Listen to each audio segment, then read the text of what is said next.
হিজবুল্লাহর ড্রোনের হাত থেকে বাঁচতে কখনো পালানোর চেষ্টা করছে ভবনের ভেতরে, কখনো লাফ দিচ্ছে ট্যাঙ্কের উপর থেকে। আজকে সারাদিন হিজবুল্লাহর সাথে লড়াইয়ে ব্যাপক ক্ষয়ক্ষতির শিকার হয়েছে ইসরায়েলি সেনাবাহিনী। সেই সংবাদগুলো জানাবো তুর্কিপিডিয়ার এই লাইভে।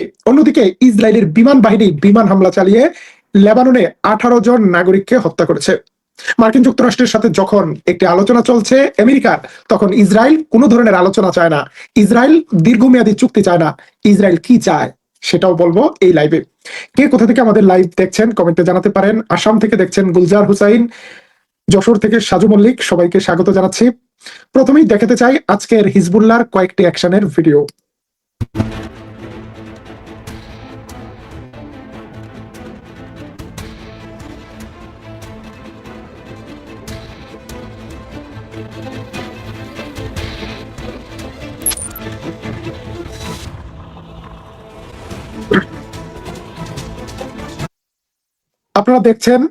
আপনারা দেখছেন হিজবুল্লাহ ড্রোন একটি ট্যাঙ্কে খুঁজে পেয়েছে। শুধু ট্যাঙ্ক খুঁজে পায়নি, হিজবুল্লাহ ড্রোন ট্যাঙ্কের কাছে ইসরায়েলি সৈন্যদেরকেও খুঁজে পেয়েছে।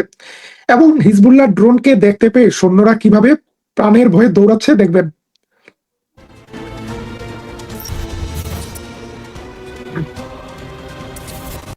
এই যে দুইজন ইসরায়েলি সৈন্যকে পেয়ে গেছে ড্রোন, এবং এরা দৌড়ের উপরে আছে।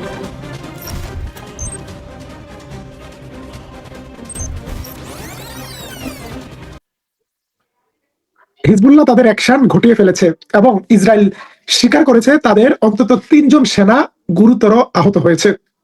কিন্তু তারা পালাবে কোথায়? তাদের বাড়ি, তাদের ট্যাঙ্ক, কোনোটা এখন তাদের জন্য নিরাপদ নয়। নিশ্চয়ই আপনারা কিয়ামতের আলামত গ্রন্থে পড়েছেন, এমন একটা সময় হবে একটি দেশের বা একটি দলের সৈন্যরা পালানোর চেষ্টা করবে, কোথাও পালাতে পারবে না। গাছের আড়ালে পালালে গাছ বলবে, ইমাম মেহেদি এখানে আসো, এইখানে একটা লুকিয়ে আছে, একে ধরো। গাছ কথা বলে উঠবে, পাথর কথা বলে উঠবে। দেখুন আজকে আরেকটি যুদ্ধের ভিডিও।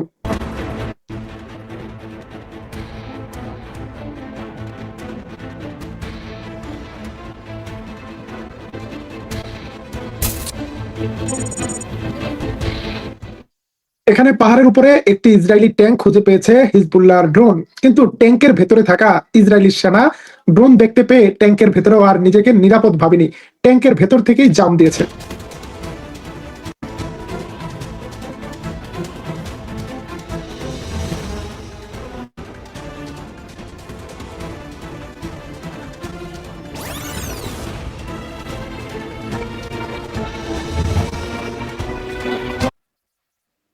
জাম দিয়ে যাবে কোথায়?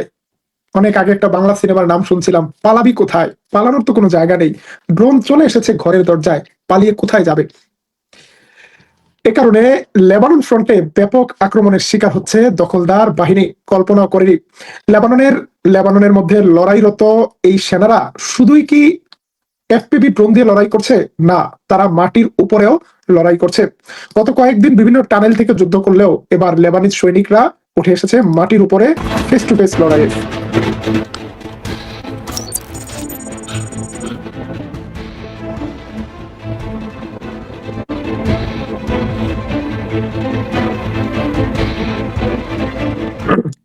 হিজবুল্লাহকে নাকি খুঁজে পায় না, অথচ হিজবুল্লাহ মাটির উপরে কত বড় রকেট লঞ্চার বসিয়ে একের পর এক রকেট মারছে।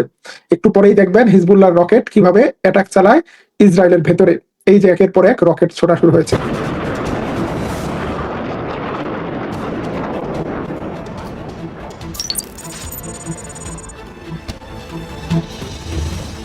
كل شيء عندنا بعده جديد بالعلبة كله جديد। আমাদের ভিডিও দেখছেন সুদূর কিশোরগঞ্জ নীলফামারী থেকে শহীদুল ইসলাম ভাই, একজন অটো চালক। আপনাকে আমরা স্বাগত জানাচ্ছি আমাদের তুর্কিপিডিয়ার লাইভে। প্রিয় দর্শক, লেবানন যুদ্ধে আসলে একটি প্রক্সি যুদ্ধ চলছে। এখানে ইরান এবং ইসরায়েলের মধ্যে একটা যুদ্ধ চলছে, যেখানে ইসরায়েলের সরাসরি সৈন্যরা থাকলেও ইরানের সরাসরি কোনো সৈন্য আছে কিনা সন্দেহ আছে।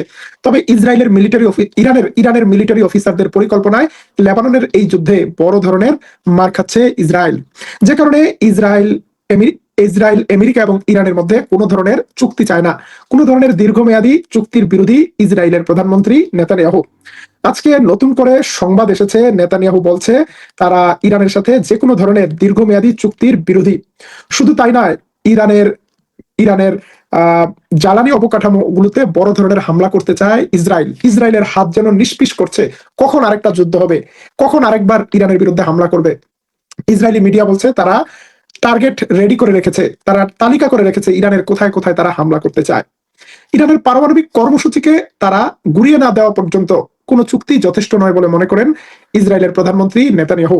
তবে নেতানিয়াহুর সেই স্বাদ পূরণ হতে দেবে না ইরান। ইরানের সর্বোচ্চ ধর্মীয় নেতা মুস্তফা খামিনি যদিও চেহারায় ক্ষতের কারণে লোক সম্মুখে আসছে না, কিন্তু তিনি পরিপূর্ণ কমান্ড হাতে নিয়ে নেতৃত্ব দিচ্ছেন ইরানের সশস্ত্র বাহিনীর। গুরুতর আহত হয়ে জনসম্মুখে না থাকলেও ইরানের সর্বোচ্চ নেতা মুস্তফা খামিনি এখনো যুদ্ধ এবং আলোচনার কৌশল নির্ধারণে গুরুত্বপূর্ণ প্রভাব রাখছেন বলে মনে করছেন মার্কিন গোয়েন্দারা। এদিকে ইরানের এই সর্বোচ্চ ধর্মীয় নেতা মুস্তফা খামিনির সাথে সাম্প্রতিক সময়ে দেখা করেছেন, 2.5 ঘন্টা মিটিং করেছেন ইরানের প্রেসিডেন্ট মাসুদ পেজেশকিয়ান। তিনি বলেছেন সর্বোচ্চ ধর্মীয় নেতা যথেষ্ট বিনয়ী, ভদ্র এবং খুবই সৌহার্দ্যপূর্ণ পরিবেশে আলোচনা হয়েছে। ইরান একদিকে যেমন আলোচনার রাস্তা খোলা রেখেছে, অন্যদিকে ইরান তার প্রস্তুতি সম্পন্ন করছে, প্রতিনিয়ত নতুন টেকনোলজি রপ্ত করছে। মার্কিন যুক্তরাষ্ট্রের একটি গোয়েন্দা সংস্থা বলছে, নিউ ইয়র্ক টাইমস গোয়েন্দা সংস্থার বরাত দিয়ে একটি প্রতিবেদনে দাবি করেছে রাশিয়া কাস্পিয়ান সাগরের মাধ্যমে ইরানকে ক্ষেপণাস্ত্রের যন্ত্রাংশ এবং জরুরি সরবরাহ দিয়ে যাচ্ছে। ফলে মার্কিনীদের হরমুজ অবরোধে তেমন একটা কাজ লাগছে না, ইরানের মিসাইল সক্ষমতা পুনর্গঠন হচ্ছে। অর্থাৎ ইরান এবং রাশিয়ার মাঝখানে কাস্পিয়ান সাগর রয়েছে, এই জায়গায় আমেরিকার কোনো প্রভাব নেই। যখন যুদ্ধ চলেছে তখন সেখানে ইসরায়েল বিমান হামলা করেছে, কিন্তু এখন যুদ্ধ না থাকার কারণে আমেরিকা কিংবা ইসরায়েল কোনো ধরনের বিমান হামলা চালাতে পারছে না, যে কারণে এই জায়গা দিয়ে অবাধে রাশিয়া ইরানকে সহযোগিতা করছে বলে মনে করছে মার্কিন গোয়েন্দারা, এবং সেই বিষয়ে প্রতিবেদন ছাপিয়েছে নিউ ইয়র্ক টাইমস। আমাদের দর্শকদের বেশ কিছু প্রশ্ন আছে, আমি প্রশ্নের উত্তর দেওয়ার চেষ্টা করব। ঠাকুরগাঁও জেলা থেকে আনোয়ার হোসেন দেখছেন, অনেক ধন্যবাদ। লেবাননে যে ড্রোন দেখা যাচ্ছে মনে হচ্ছে তুরস্ক এই ড্রোন গুলো দিচ্ছে। ড্রোন কে দিচ্ছে সেটা আমরা জানি না, কে দিচ্ছে সেটা ম্যাটার না, ম্যাটার হলো লেবাননে এইরকম একটা কঠিন লড়াই চলছে। তবে আজকে লাইভের শেষ দিকে আরেকটা চমক লাগানো সংবাদ রয়েছে। সংবাদটি জেরুজালেম পোস্টের সংবাদ, ইসরায়েলি গণমাধ্যম। তারা দাবি করেছে তুরস্কের ভেতরে হামাসের সদস্যরা লাইট এফপিভি ড্রোন ব্যবহার শিখছে। অর্থাৎ তুরস্কের ভেতরে হামাসের যারা আছে তারা ড্রোন ব্যবহার করা শিখছে। আগামী দিনে যদি ইসরায়েলের সাথে নতুন কোনো যুদ্ধ হয়, সেই যুদ্ধে লেবানন ফ্রন্টের সেম কাহিনী গাজা ফ্রন্টে দেখা যেতে পারে, এই আশঙ্কা করছে জেরুজালেম পোস্ট। ধারণা করা হয় হামাসের প্রায় 10,000 সদস্য তুরস্কে রয়েছে। তাদের কেউ তুরস্কের নাগরিক হিসেবে আছে, কেউ তুরস্কে রেসিডেন্ট পারমিট নিয়ে আছে, তাদের কেউ তুরস্কে ইঞ্জিনিয়ারিং উচ্চশিক্ষা করছে, কেউ নানা ধরনের প্রশিক্ষণ নিচ্ছে। তারা কিভাবে ফিলিস্তিনে যেতে পারে? তুরস্ক থেকে জর্ডান, জর্ডান থেকে পশ্চিম তীরে গেলে সেখান থেকে সব জায়গায় যাওয়া